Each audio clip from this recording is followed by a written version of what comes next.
50 languages.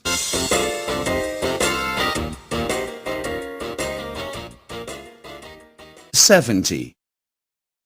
70. 70. To like something. Bir şey arzu etmek. Bir şey arzu etmek. Would you like to smoke? Sigara içmek ister misiniz? Sigara içmek istiyor musunuz?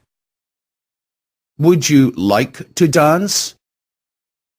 Dans etmek ister misiniz? Dans etmek istiyor musunuz? Would you like to go for a walk? Gezmeye gitmek ister misiniz? Gezmeye gitmek istiyor musunuz? I would like to smoke. Sigara içmek istiyorum. Sigara içmek istiyorum. Would you like a cigarette? Bir sigara ister misin? Bir sigara ister misin? He wants a light.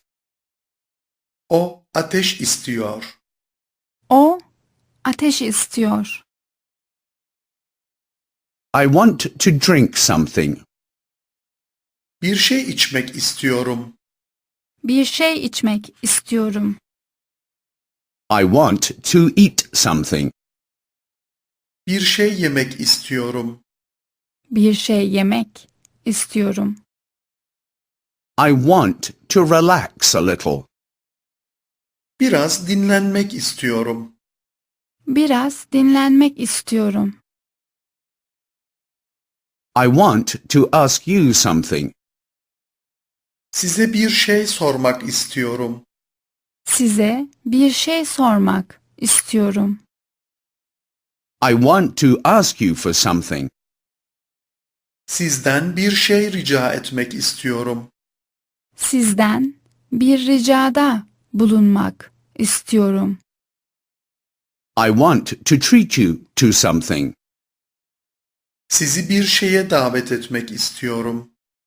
Sizi bir şeye davet etmek istiyorum. What would you like? Ne istiyorsunuz lütfen? Ne istiyorsunuz lütfen? Would you like a coffee? Bir kahve ister misiniz? Bir kahve ister misiniz? Or do you prefer a tea?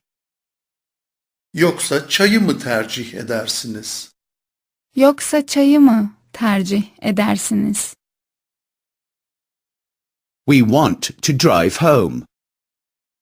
Eve gitmek istiyoruz. Eve gitmek istiyoruz. Do you want a taxi? Taksi ister misiniz? Taksi ister misiniz? They want to make a call. Telefon etmek istiyorlar. Telefon etmek istiyorlar.